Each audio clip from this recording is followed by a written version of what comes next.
Do you really know your client? Part of successfully attracting your ideal client is really understanding who they are. And I know for a lot of businesses, we want to be everything to everyone. And that's not necessarily going to mean that you're going to attract everyone. And so what we understand in marketing is the more that you focus on the type of people that you're attracting, they're the type of people that are going to resonate with your message and the services and products that you offer. Not saying that you miss out on everyone else, it just means that you're really targeting who you are speaking to and the type of person that is going to be buying from you. So part of successfully attracting your ideal client is understanding who they are. And one of the things that we want to be able to look at is profiling. So when we profile, we look at their demographics, what their age brackets are. Are they single? Are they married? What sort of work that they generally are in? Are you targeting construction workers? Are you targeting lawyers? Are you targeting property developers, for example? What is it that if you can put them into a pool, who are you targeting? Because there are some industries, say for example, a law firm may just be targeting small businesses. Or then you've got the law firm who only targets personal damage. So they've got specific niches, and you've got to work out what is your specific niche in a very, very big pool of your market. And more often than not, you'll have, you may be an accountant, you may be a property consultant, but what is the specific niches within that market that you cater to? And that's where you've got to speak to the language to those sort of people that are in that niche. But you need to understand who they are, what they do, what they like, and where they hang out. And the point about where they hang out is more so where they hang out online and offline. Because that helps also craft, in terms of your marketing strategy, where you're going to be putting your message. So say, for example, online, it may be if you are catering to, might be the building industry or so, is online necessarily going to be the best place? Or is it offline where, for example, not a lot of people who are on building sites are necessarily on the phone all the time.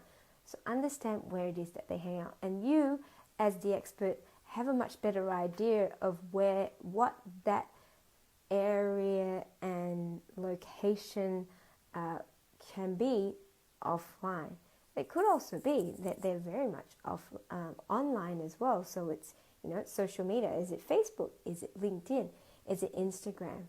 And every niche is going to be different. And not saying that every niche means that target person, that target client does exactly the same thing as everyone else.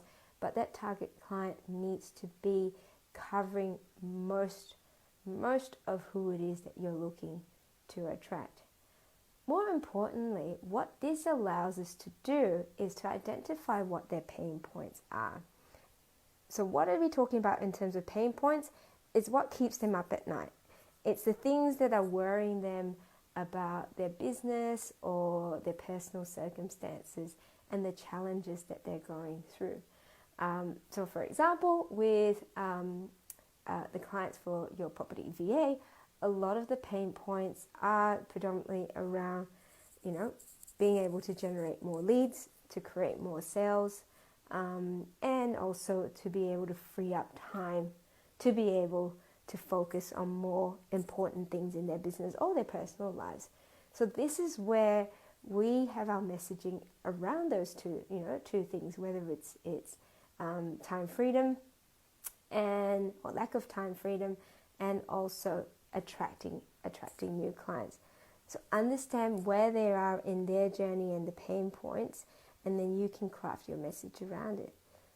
Another thing to really look at is then really does your ideal client know what their problem is? I know it sounds silly. Yes, they know what the problem is. They know the problem might be, I don't have enough time or I don't have enough sales. Yes, but do they know what the solution is from the other side? Some people do and some people don't. So you need to assess, evaluate your ideal client as to whether they are problem aware or they are solution aware. So a good example is I have a problem my car's broken down. I've got a problem there. My solution, I should go to a mechanic. I'm going to find out a mechanic and hop into Google and see who's the closest mechanic around. That's when you're solution aware. Say, for example, I don't really know what the problem is in the car. I know a mechanic's going to know, but say I don't know what the rattling is and I want to self-diagnose, which is something that, myself I might do, or my husband might do that. If you want to self-diagnose, it's then typing in what that problem is. So it could be, say, rattling in the air conditioning unit, or I don't know, I shouldn't probably have used cars because I don't really know cars that much, but this is where it is. It's like, well, I'm going to search what the problem is because I don't know what the solution might be. Do I need to go to the mechanic? Yes, I do, but then I need to be able to say where it's coming from, for example.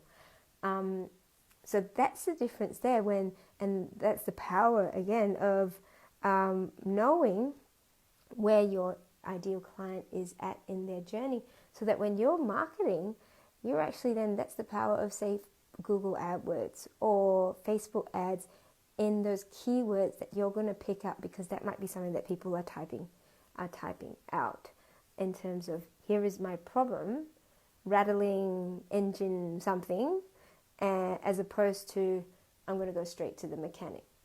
So if you apply that to your property business, for example, if we're talking about property consultants who be catering to investors. Investors are looking maybe, for example, high cash flow properties. So what are they going to do? They don't necessarily know what the solution is, but they know this is what they're wanting. Our problem is, I want to have more high cash flow properties. Well, that's not the problem. My situation is, I want to have more high cash flow properties. I think I need to look for what the solutions are.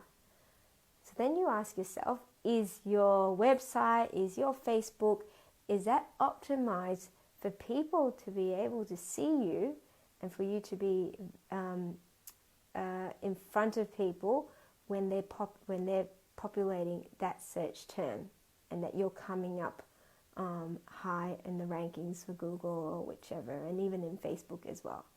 So think about the two questions. Is your client problem aware or solutions aware? And this was a very, very, I remember it's one of the things my coaches taught me to be able to ask, so that when you're crafting your marketing message, you're catering to that question.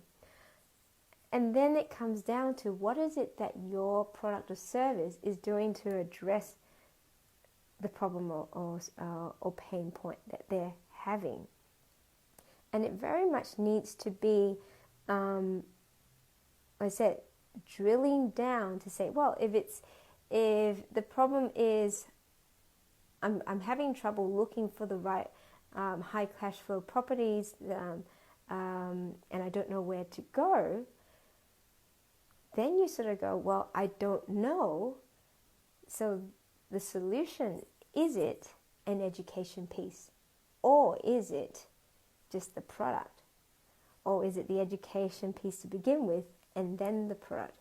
You see where I'm going there. Really identifying what the pain points are, and sometimes we need to drill down even further to what we think is the problem, when there's actually some other things that are underlying what is really premising the real problem. And so what's really helpful to do this is to sit down with the people who you think are your ideal clients and ask them, what open-ended questions. Do a little bit of an interview if you want to do surveys. find out what those things are that are causing them challenges, and what are the things that are causing them pain.